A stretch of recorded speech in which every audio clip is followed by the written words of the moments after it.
Andrea Albright, Escalator Tragedy. Andrea Albright, 24, had just finished her shift at JCPenney inside Columbia Mall. It was June 15, 2002, a normal Saturday afternoon. She stepped onto the escalator to head upstairs, a path she'd taken hundreds of times before.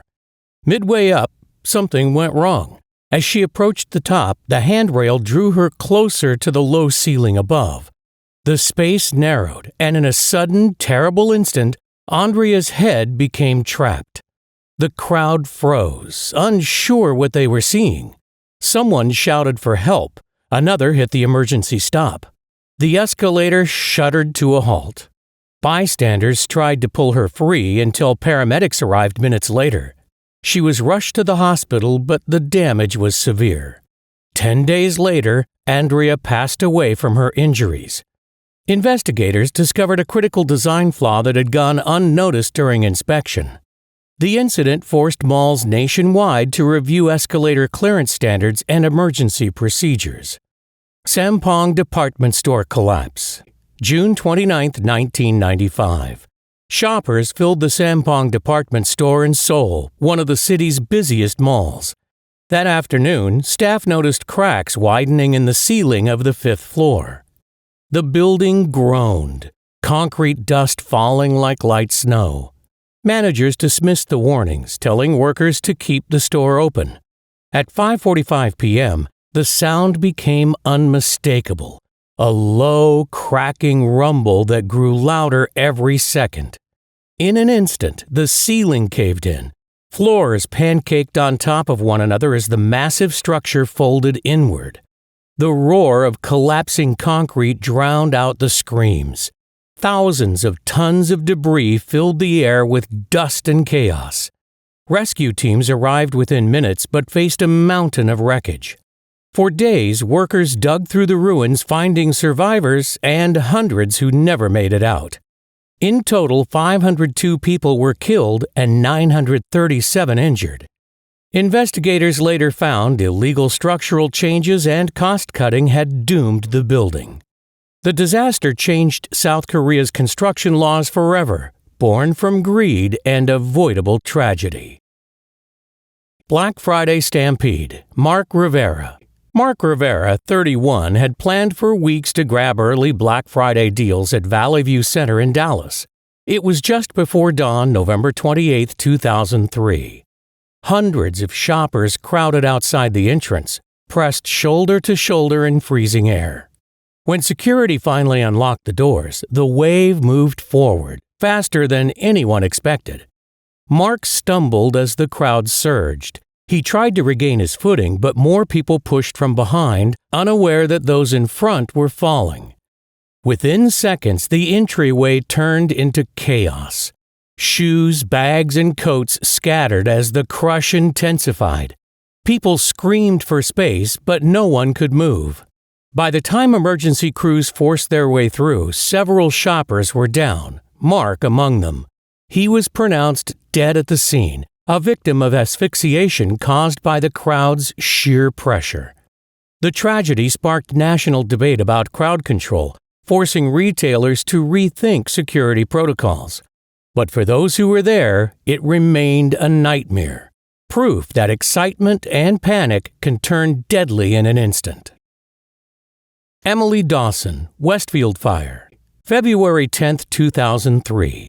The Westfield shopping center in London was packed with lunchtime shoppers. Emily Dawson, 42, stood in the food court line when she smelled something faint, burning plastic. Within moments, black smoke began to rise from a service corridor nearby. The alarms blared. Confusion spread fast. People dropped trays, rushing toward exits that weren't clearly marked. As thick smoke poured through the ceiling vents, visibility vanished. Firefighters arrived minutes later, but the fire had already spread through wiring hidden in the walls. Emily and another shopper were overcome by smoke before they could escape. When the blaze was finally contained, large sections of the mall were destroyed. The investigation found an electrical fault, a short circuit that had gone unnoticed for months. The tragedy forced the entire mall industry to tighten inspection standards for wiring, sprinklers, and evacuation training. Emily's story became a warning that safety systems, invisible when they work, are only remembered when they fail. Aquarium Explosion, Shanghai Shopping Center. December 19, 2012.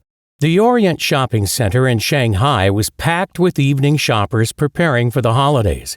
At the main entrance stood its pride, a massive 33-ton aquarium, home to sharks, turtles, and hundreds of fish. Families often stopped to watch the creatures glide behind glass 6 inches thick. That night, without warning, the tank ruptured. A deafening crack split the air, followed by an explosion of glass and seawater. The entire front wall shattered, sending a tidal wave through the lobby. Shoppers were thrown to the floor as thousands of liters of water and debris swept through storefronts. The collapse killed 3 people and injured dozens, including security staff and passerby who had paused to take photos seconds before. Engineers later found that a sudden temperature drop had caused the glass to fracture under pressure. The incident shocked the nation, not for its scale, but for its sheer unpredictability. A symbol of beauty turned lethal in an instant, leaving a mall drenched in silence and disbelief. Jessica Lee, Escalator Malfunction. March 15, 2013. Jessica Lee, 25, was visiting the Mall of America with friends, a weekend of shopping before her birthday. As she stepped onto a descending escalator, it jolted suddenly. The handrail seized, then stopped entirely while the steps kept moving for a few seconds before locking up. The sudden stop threw several riders forward. Jessica fell hard, striking her head on the metal edge. Witnesses screamed for help. Security cut the power and cleared the area as paramedics arrived within minutes.